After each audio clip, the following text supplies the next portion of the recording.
Et il est 19h, madame, mademoiselle, monsieur, bonsoir. Qui dit 19h et qui dit jeudi, dit le 19h, bien évidemment. Bref, nous sommes jeudi, le 23 janvier 2025. Putain, et pour une fois, voici un sommaire.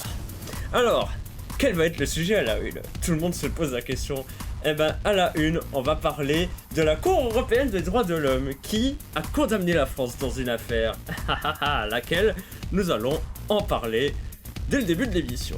Ensuite, vous savez ce que c'est ça? C'est un téléphone fixe. Et vous, est-ce que vous aimez quand vous téléphone? Vous inquiétez pas, il risque d'y avoir des petits changements sur ce sujet. Enfin, il risque, Inch'Allah. Ensuite, ça, c'est une image de la Paqueta qui est aussi utilisée par notre cher viewer habituel, Lapinou, parce que j'ai une actu qui risque de pas lui plaire. Si vous voyez le logo de CNews, c'est parce que aujourd'hui ça rime avec 200 000. Et enfin, vous voyez pas très bien parce qu'il y a mon gros titre de sommaire qui se cache devant, enfin qui le cache, mais ça parle de Sega. Sega Account, qu'est-ce que c'est? C'est une plutôt grosse annonce de Sega qui a une idée en tête, on va dire. Bref, pour commenter l'actualité avec moi, il y a autre chose que moi-même, vu qu'il y a, à la star de la semaine dernière, un certain Anthony qui va vous dire bonsoir. Bonsoir. Ah, ça c'est trop fort. Voilà, trop fort comme la musique du générique que je vais baisser. Mais de toute façon, voilà, on est arrivé au bout du sommaire, donc voilà. Comment qu'il va le Anthony? Ça va et toi? Bah, Oui. tranquillou, hein, la routine. T'es pas venu te casser la tête sur le live Picross 3D. T'as préféré jouer à Cobbleman. C'est toujours aussi dur. C'était un enfer. Mais j'ai Non. réussi ça Ouais, seulement bon. 1 heure, ça va. Bref. Que Moi, penses... tryhard de Cobblemon, ouais, j'avoue. Que penses-tu Dis-moi. du sommaire qui vient de se dérouler? C'est du propre, c'est bien chargé, faut pas perdre de temps. Faut pas perdre de temps. Ah bah justement, faut pas perdre de temps, c'est pour ça que dans cette émission, je décide de ne pas parler de certains sujets. Alors de quoi on ne va pas parler? Parce que vous l'avez sûrement déjà vu ou entendu. Parmi les actualités que vous entendez peut-être un peu trop en ce moment, donc on ne parlera pas. Il y a par exemple Trump qui est en train de menacer la terre entière avec ses taxes. Par exemple, on a enfin vu quelle est la solution qu'il a trouvée pour régler le conflit entre la Russie et l'Ukraine, menacer la Russie de mettre des taxes. On verra si ça va fonctionner. On ne parlera pas non plus, en parlant de Trump, du salut nazi d'Elon Musk, parce qu'on ne le saura nommer autrement, je pense qu'on l'a assez vu. On ne parlera pas non plus, vous l'avez peut-être entendu, à quelqu'un qui a été condamné pour viol sur un mineur, qui a été relâché parce que bah, la justice a été trop lente et n'a pas réussi dans les délais à trouver de date pour son appel. Alors bon voilà, ça on n'en parlera pas. On ne parlera pas aussi d'Amandine, une jeune de 13 ans qui est morte de faim chez elle parce qu'elle a été séquestrée par sa mère.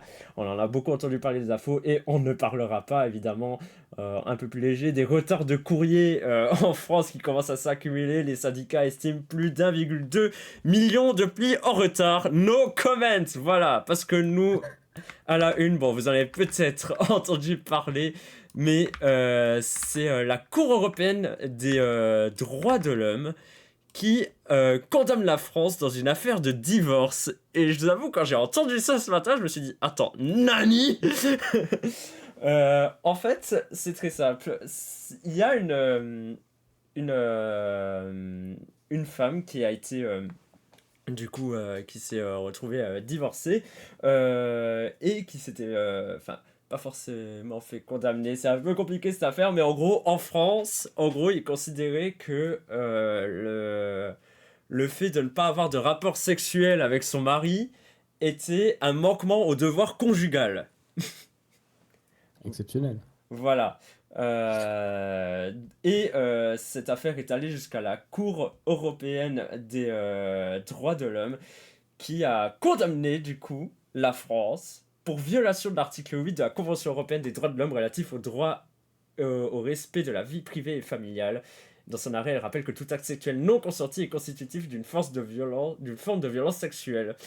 Voilà. Parce que en France, du coup, le refus de se soumettre au devoir conjugal peut, dans les conditions prévues à l'article 242 du Code civil, être considéré comme une faute justifiant le prononcé du divorce. La Cour souligne que l'existence même d'une telle obligation matrimoniale est à la fois contraire à la liberté sexuelle et au droit de disposer de son corps, et à l'obligation positive de prévention qui pèse sur les États contractants en matière de lutte contre les violences domestiques et sexuelles.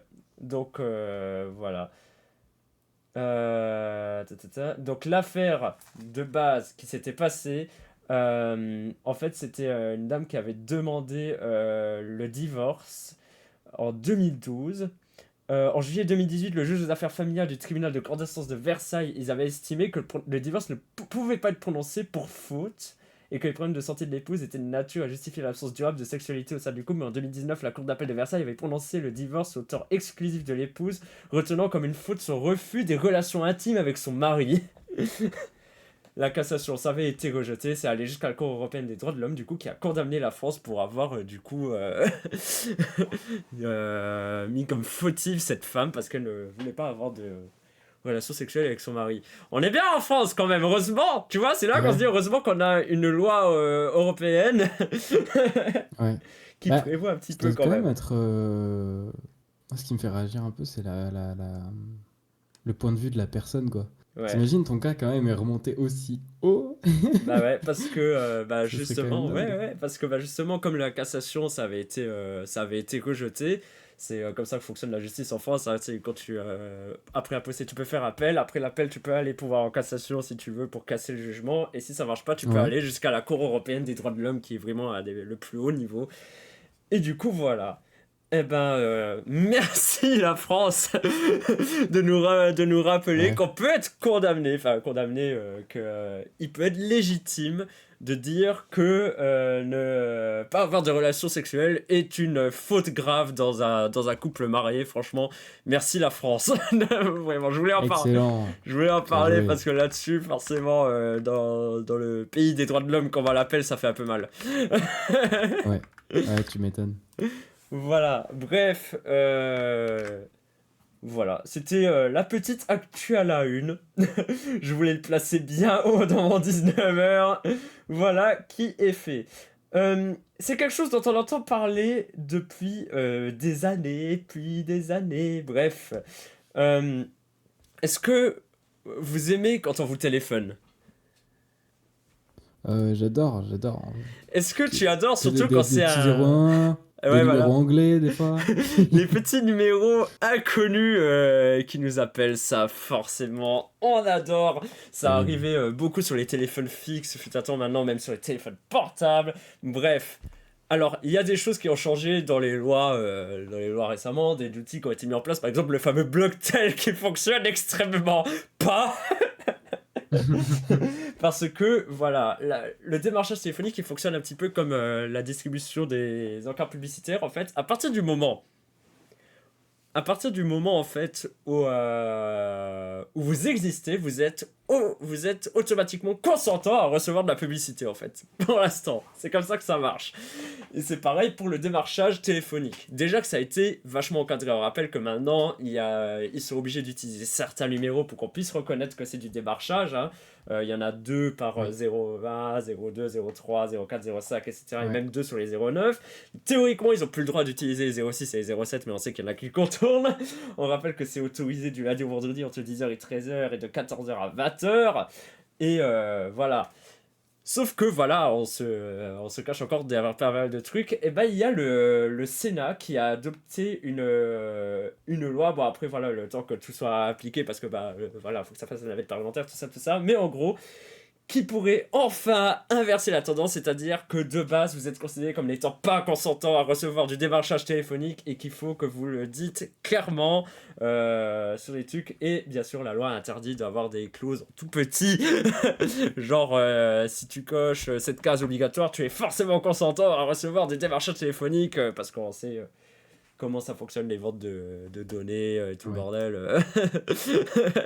Ça va très très vite. Donc voilà, une petite avancée qui me rend heureux. vers un monde où je n'ai pas le téléphone fixe de l'autre côté de cette porte qui sonne 10 fois pendant chaque live. Ah, purée. Bon, Ouais. j'abuse un petit peu, mais presque à chaque live, on entend le téléphone derrière sonner. C'est un enfer. Bref. Débranché, en vrai, ça sert plus à rien, ça y est. Le problème, c'est que bah, c'est le téléphone principal de la maison, par exemple, ici. Ah ouais? Ouais, T'as encore une utilité pour le téléphone fixe? ouais. Bah, il faut savoir, petit point perso, du coup, bah, bah, il est connu sur cette chaîne pour ceux qui regardent que je vis chez mes parents. Ma mère a son téléphone portable. Mon père en a un qui ne s'en sert pas. On rappelle que mon père Ok. est vieux, vous l'avez déjà vu, il est vieux. Il n'a pas l'utilité d'un téléphone portable. Je crois qu'il ne l'a pas encore allumé depuis 2022 ou 2023. Donc voilà, en général, les gens qui cherchent à nous joindre, ils appellent sur le fixe. C'est plus simple. Mais D'accord, après, ok. voilà, c'est les numéros enregistrés en général. Il y a pas mal de monde qui font ça en général. Quand c'est un numéro qui n'est pas enregistré, on l'ignore, hein. Ah oui, je pensais pas, je pensais vraiment que le fixe était de moins en moins utilisé. Alors après, je pensais que ça avait également traversé tous les âges, disons. Ouais, Et bah non. non, bah non, du coup, visiblement, vu que dans ton cas, le téléphone fixe est encore utile, mais je pensais vraiment que tout le monde avait un peu laissé ça de côté. Et ouais, et ouais. Enfin, Lol. bref. Bref. Mais c'est très bien en tout cas, ça fait plaisir. Oh que oui. Avance. Est-ce que vous savez quelle est la rubrique phare du 19h en dehors de Clicker Story? Il n'y en aura pas, vous l'aurez vu. Il n'y en aura pas. Mais c'est le fameux, le seul, l'unique, la revue de presse, le petit tour de France des faits divers. Et j'ai oublié de changer le titre, c'est bien ça. Dommage. Alors on va faire comme si c'était absolument rien passé. Le seul, l'unique petit tour de France des faits divers. N'importe quoi. Et pourquoi je tenais absolument d'ailleurs à vous parler de cette histoire de démarchage téléphonique avant ce petit tour de France des faits divers, eh ben, c'est pour une raison toute simple. Vas-y. C'est parce que notre premier sujet pour ce petit tour de France des faits divers, il se passe dans l'Ouest et on parle de l'eau. Vous allez me dire quel rapport avec le téléphone? Bah vous allez voir, bon, comme d'habitude, je monte le téléphone, il y a des pubs partout sur les sites, on adore. On connaît, ça fait partie du charme.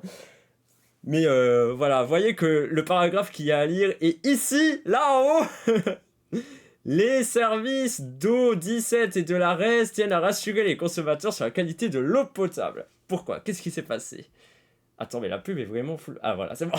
Les services d'eau 17 et de la régie d'exploitation des services d'eau de la Charente-Maritime, RES, appellent à la plus grande vigilance depuis quelques jours de fausses alertes téléphoniques concernant une contamination de l'eau et du robinet leur ont été signalées. Des messages vocaux inquiétants pour les consommateurs sont laissés sur les répondeurs. Il ne faut bien sûr pas rappeler le numéro indiqué dans ces appels malveillants. La RES et O17 tiennent à rassurer les consommateurs. L'eau distribuée à votre robinet est de qualité normale et vous pouvez la consommer sans modération. Alors l'article en parle un peu plus tard, mais c'est vrai qu'en ce moment en plus on a des associations, voilà, on parle de psychose. Il y a eu une enquête sur les polluants éternels dans les grandes agglomérations françaises qui pourraient du coup polluer de façon durable notre eau. Donc forcément ce genre de petit appel ça joue là-dessus, forcément, parce qu'on entend parler de ce genre de sujet. Et du coup, ce sont des personnes mal intentionnées qui cherchent à abuser de la candeur des personnes âgées, notamment, et cherchent à contacter les gens pour abuser d'eux. Ils se font passer pour des agents territoriaux avec de fausses cartes à gilet orange en jouant sur la peur des consommateurs. Voilà. Donc en gros, faites attention parce que maintenant il y a ce genre d'appel qui vient, ça me fume. Pour vous dire attention, l'eau elle est pas C'est- potable chez vous. Après, je sais pas ce qu'ils demandent derrière, est-ce qu'ils demandent des rançons, j'allais dire. Non, mais Non, ça joue toujours sur la peur en tout cas, c'est toujours le levier, hein. ah bah ça, c'est un Ouais. enfer, vraiment. La santé et l'oseille, Ouais, deux très bons leviers au téléphone. yes. Donc c'était un article du site Sud-Ouest et on reste dans l'Ouest, mais cette fois dans le Nord-Ouest, normalement, à peu près Nord-Ouest. Ouais, voilà. Bref, on part chez Ouest France. Alors, vous allez voir que ça démarre de façon un peu banale, quand soudain, tu vois de quoi ça parle pour de vrai. Vous allez comprendre. Bref, je vous ai un peu caché le titre, bien évidemment. Un chef d'entreprise du nord de la Sarthe devait être jugé ce jeudi 23 janvier 2025, mais son procès a été renvoyé. Il est accusé de nombreux délits en récidive. On parle d'un chef d'entreprise, un maraîcher de Sainte-Paterne-le-Chevin, producteur de tomates et d'herbes aromatiques. Alors, à ton avis, quels sont ces nombreux délits en récidive? Ça tourne autour d'un thème. La drug. La pure drug. Non. La jog? La drug, la drogue. Ah oui. Eh ben non. C'est pire que ça, j'allais dire. Donc, il devait être jugé ce jeudi par le tribunal correctionnel du Mans pour traite d'êtres humains, exécution d'un travail dissimulé et emploi d'un étranger non muni d'une autorisation de travail, rétribution inexistante ou insuffisante de plusieurs personnes vulnérables ou dépendantes, soumission de plusieurs personnes vulnérables ou dépendantes à des conditions de travail indignes et blanchiment. C'est pas trop mal comme chef d'accusation, non? En vrai, c'est un peu de flow, ouais. Parce que la présidente du tribunal correctionnel était intervenue dans le dossier, l'affaire a dû être renvoyée. Le chef d'entreprise sera finalement jugé le 10 juin prochain. Il devra jusqu'à cette date continuer à respecter son contrôle judiciaire. Donc, on rappelle, les faits, il a déjà été condamné par la justice pour des faits de travail dissimulés, d'emploi d'étrangers non munis d'autorisation de travail, et ce à plusieurs reprises.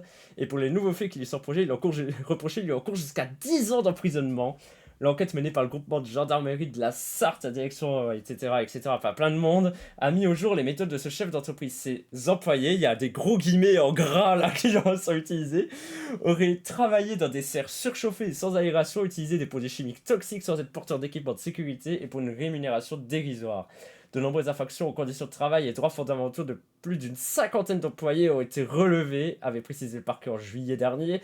Le montant des fraudes sociales au préjudice de la MSA serait estimé à plus de 500 000 balles. Et du coup, voilà le titre. Traite d'êtres humains, travail, dissimulé, blanchiment, le maraîcher sera jugé au printemps. Il y a presque de la rime dans le titre. Oui, j'aime bien. Il y a du flow, comme tu le dis. Ouais, il y a du flow dans cette histoire. Mais voilà. C'est toujours un peu cette séquence Tour de France des faits divers, c'est genre tout va bien dans le meilleur des mondes, la séquence, tu vois, c'est un enfer. Bref. Alors, laquelle je suis en premier? On part dans l'Est ou dans le Nord-Est? En vrai, un chef d'accusation, escroquerie en bande organisée, ça a quand même un peu de flow, quoi. Ouais. Genre balkanitaire. Bref, allez. Oui, vraiment. Vraiment. Alors. Oui, bon, alors. Je vous mets pas les titres en gros, comme ça vous découvrez un petit peu en fur et à mesure, mais on va partir dans l'Est, dans les coins de Besançon. Bref. Un gendarme de 22 ans a été condamné mercredi par le tribunal correctionnel de Besançon à 6 mois d'emprisonnement avec sursis et à l'interdiction définitive d'exercer ses fonctions pour avoir prostitué sa femme et violé le secret professionnel. Voilà, alors la phrase porte à sourire, dit comme ça, mais c'est infâme à lire, en vrai. Pourquoi ? Bref, on va savoir à peu près pourquoi. En 2022, vivant alors à Montauban, le jeune homme avait convaincu son épouse avec qui il s'était marié récemment de s'inscrire sur un site internet d'escort girl, fixant le prix de la passe et organisant le rendez-vous à l'hôtel avec un client. Le couple s'est ensuite partagé la somme de 500 €. Je souhaitais partager mon épouse avec quelqu'un d'autre, c'était mon fantasme, a déclaré le prévenu à la barre du tribunal. Lors de cette relation tarifée, je ne me suis pas senti bien, mais je l'ai fait par amour pour lui, expliquait l'épouse. En procès, le mari reconnaîtra un seul fait de proxénétisme sans en avoir tiré profit. Le couple fréquente les clubs libertins à Toulouse, puis plus tard dans le Jura, lorsque le mari sera affecté à la caserne de gendarmerie de Bletteran. Avez-vous le sentiment d'avoir franchi un pas entre libertinage et relations tarifées ? Vous ne vous êtes jamais dit « je vais abîmer mon épouse » questionne à l'audience la représentante du ministère public Christiane de Curez. T'as abîmé mon épouse, le terme. J'avais conscience d'avoir franchi la limite éthique, mais pas pénale, estime le gendarme qui dit que son épouse en jouait beaucoup car elle connaissait son fantasme.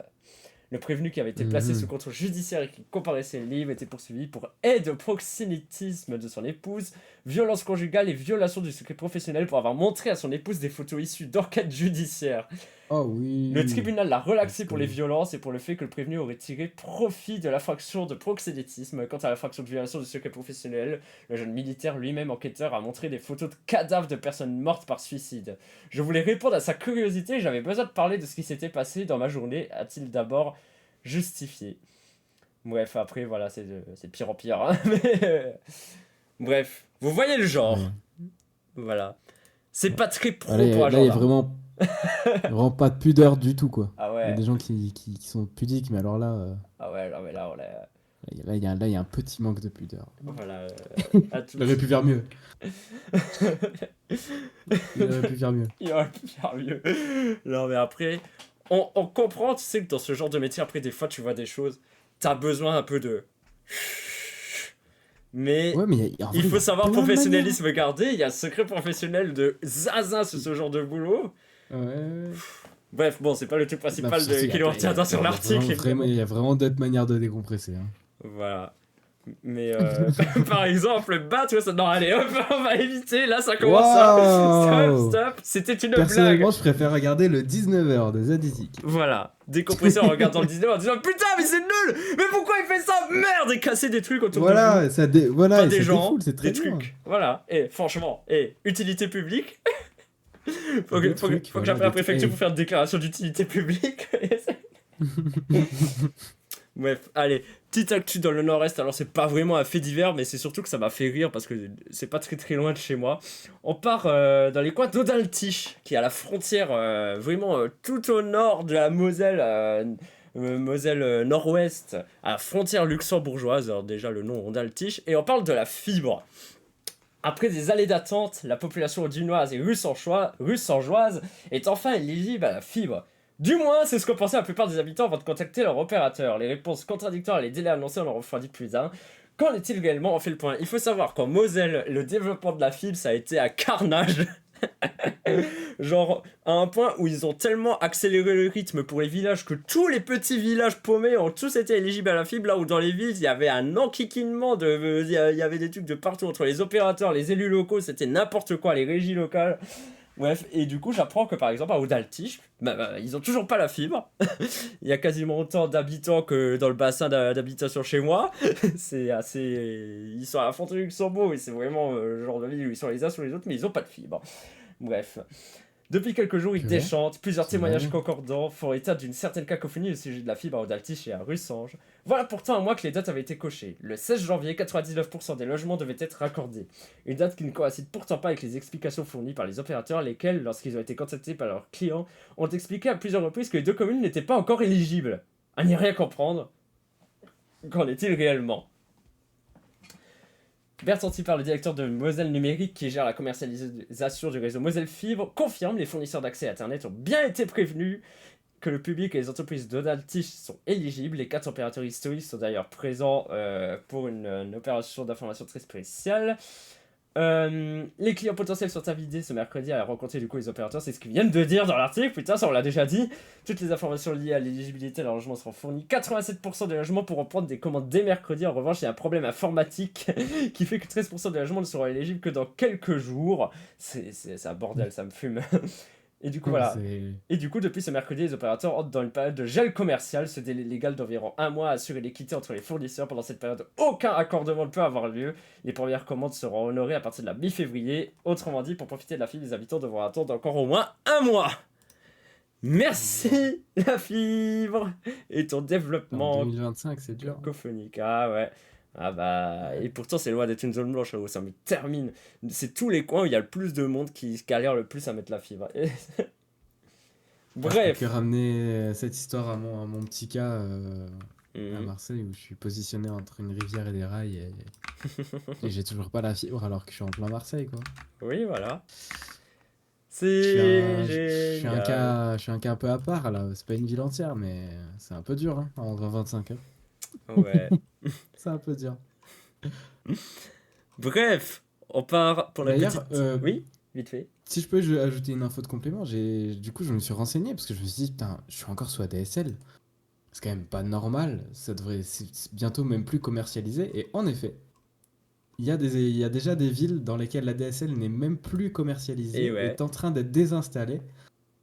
Et petit à petit, ça va se faire. Et je crois que vers 2000, je crois qu'en fait, il y a un site qui répertorie toutes les villes, qui débranche la DSL. Et je crois que petit à petit, vers 2030, ce sera plus vendu et petit à petit désinstallé. Donc voilà, pour le petit complément. Ok, merci. Et nous Je t'en partons prie. maintenant à l'international. ça va faire peur à la Pinou. Ta, ta, ta, ta. Pourquoi ça va faire peur à la Pinou? Laissez-moi vous conter cette histoire étrange. Je vous lis cet article, d'ailleurs, tiré du site La Provence, Bangor. Cette arrestation, je prends au milieu de l'article parce que comme ça vous allez voir de quoi il s'agit exactement. Cette arrestation intervient alors que le ministère de l'Environnement a alerté en début de semaine sur la mort suspecte de dizaines de lapins depuis fin novembre dernier. Depuis le 26 novembre dernier, 77 carcasses de lapins ont été retrouvées sur l'île. On parle de l'île de Hiroshima, il me semble. Ah non, l'île d'Okunoshima, dans le département d'Hiroshima, voilà. 77 carcasses de lapins, c'est beaucoup. La cause de la mort peut être une maladie infectieuse, le froid ou un facteur humain, mais ce n'est pas clair à ce stade, a indiqué le ministère. Nous continuons de rechercher la cause des décès avec les vétérinaires et les autorités concernées tout en renforçant la surveillance, a ajouté le ministère. Eh ben, qui a été arrêté en fait? Eh ben, ce serait un homme de 25 ans qui a été du coup interpellé. Il aurait donné des coups de pied au lapin. Donc dans plusieurs dizaines de lapins, causant leur décès. Il me semble qu'il a été pris en flagrant délit pour un d'eux et ils sont en train de se dire c'est peut-être lui justement qui allait donner des coups de pied au lapin. Pourquoi?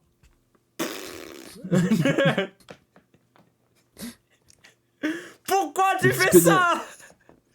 Des petits penalty là. Ils s'entraînaient pour les tirs au but de la Coupe du Monde. Non mais en vrai l'information est horrible. Oui, c'est atroce, mais bon. Ça fait rire. Mais bref. J'allais dire, j'ai une information un peu moins horrible pour vous. C'est une actu en vrai, il n'y a que des infos horribles hein, dans le 19h. Je suis en train de gamberger. Hein. Ouais, je fais pas exprès. Mais bon, la prochaine va te plaire. Parce que pour la prochaine, on parle de télévision et le titre, c'est 200 000 balles. Alors, de quoi on parle? Vous avez vu pendant le sommaire le logo d'une chaîne de CNews. De CNews. Ouais. Que s'est-il passé avec c'est une amende. C'est une amende qui est vieille. Oh, let's go. C'est une vieille amende. Ok. Pour des propos d'Éric Zemmour en 2020. Waouh. Vous savez, la fameuse affaire où il avait qualifié les mineurs migrants isolés de voleurs, assassins et de violeurs. Bien joué ça. La chaîne CNews avait été...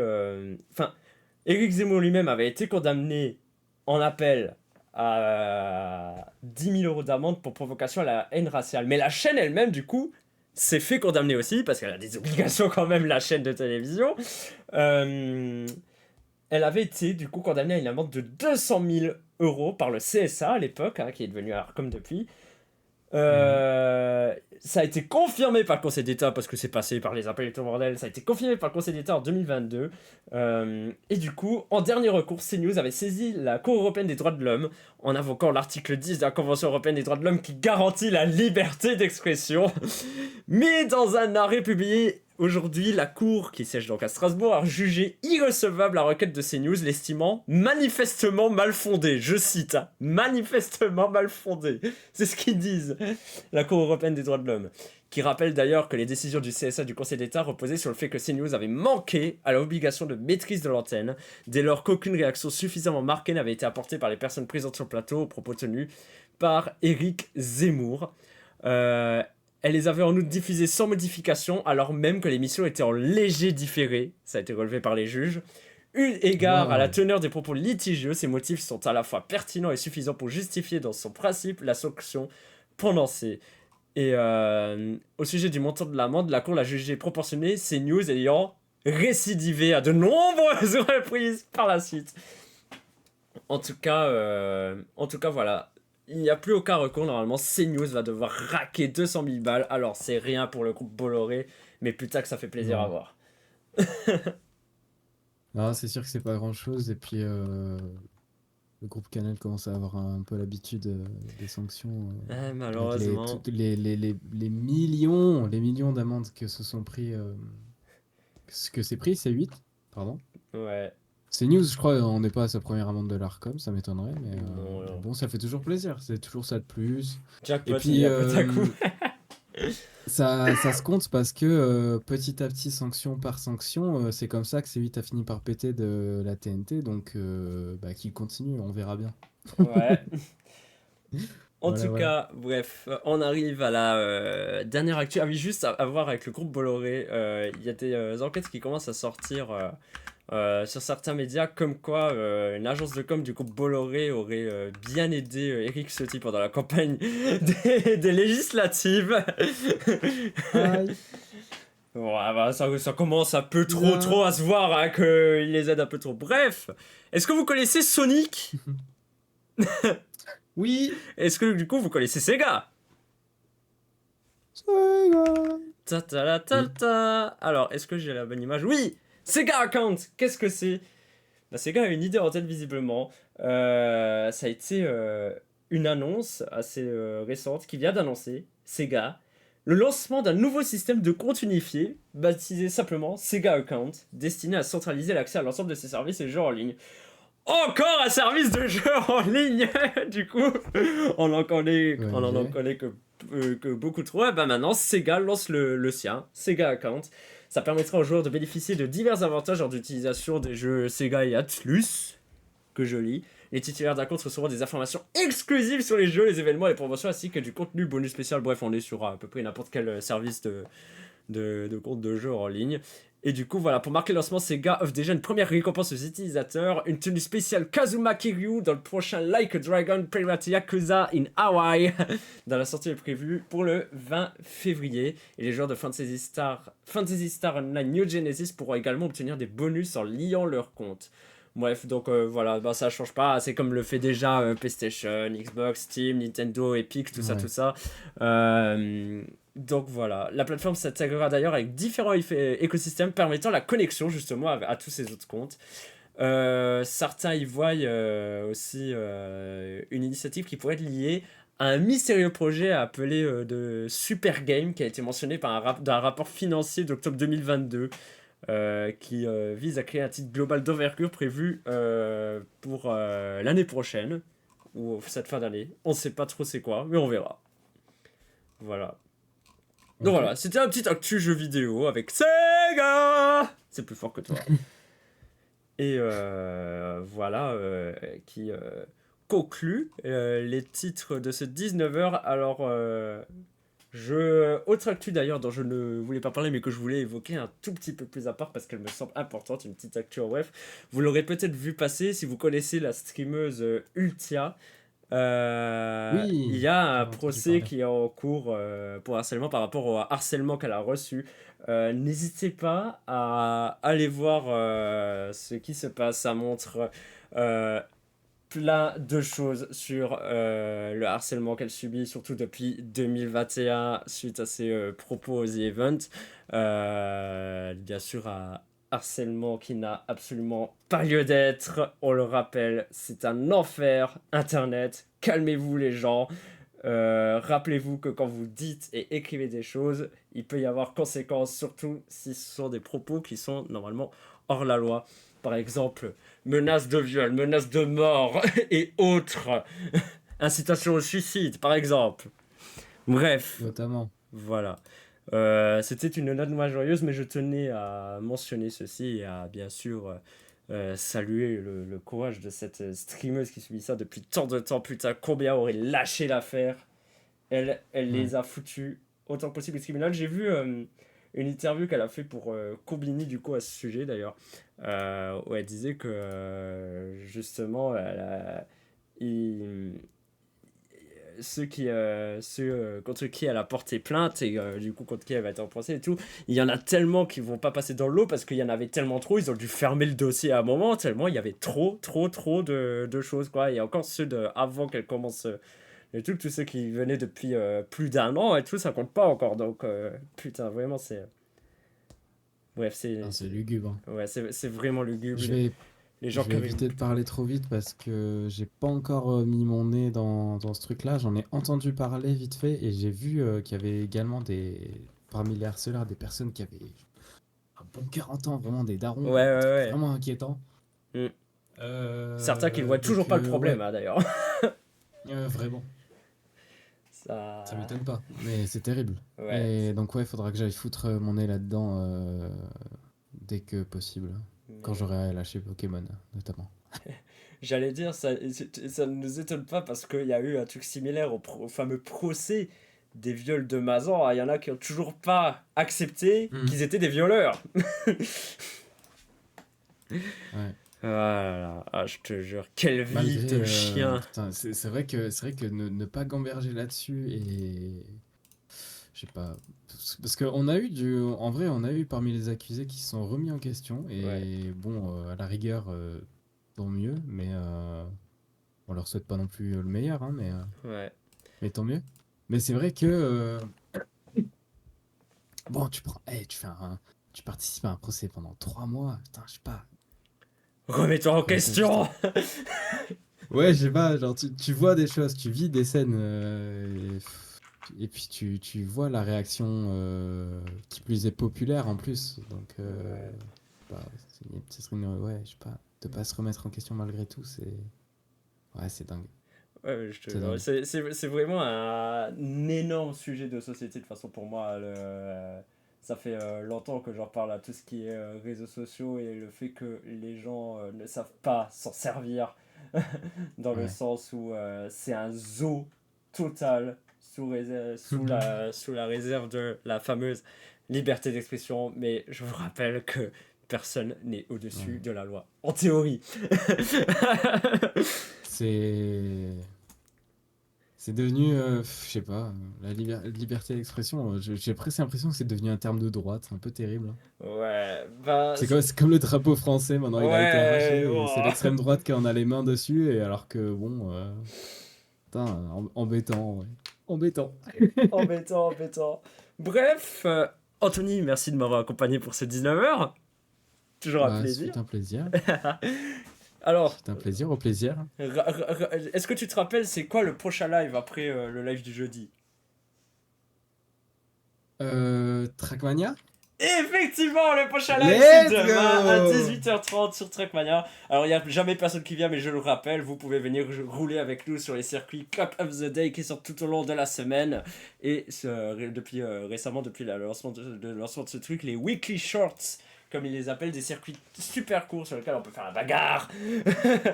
Donc voilà. Voilà. Oh, tes souhaits. Ouais, bon, j'ai juste toussé un bon coup parce que j'ai la gorge un peu obstruée, parce que j'ai parlé pendant une demi-heure. Bref, toujours un plaisir de vous présenter en tout cas ce 19h, cette nouvelle année qui commence. Pour une fois, un pauvre 19h, parce que la semaine dernière c'était vraiment tiré par le huc. Tiré par les cheveux. Mais on ne nous en tiendra pas rigueur, je l'espère. Anthony, j'espère pouvoir du coup te revoir très bientôt sur nos antennes. Oui. N'hésite pas à rester d'ailleurs dans le channel quelques minutes. En attendant, je vais couper ton son. Ouais. Alors, as-tu un mot de la fin pour nos viewers? Pour notre viewer, du coup. Euh... Fromage. Voilà, le son de cet enculé est coupé. Putain, quelle idée de prononcer le F-word. Bref, je vous embrasse, je vous dis à demain. Sinon, le programme, de toute façon, continue. Lundi, lundi, je peux peut-être pas streamer. Mais peut-être mardi, le début d'une nouvelle Creative Aventure. Et sinon, à jeudi prochain, pour Picross, ou le 19h. Je vous laisse tranquille. Moi, je dis plus rien, vas-y, merde. Ah bah super, au moment où je vais faire mon truc. Oh, vas-y, merde.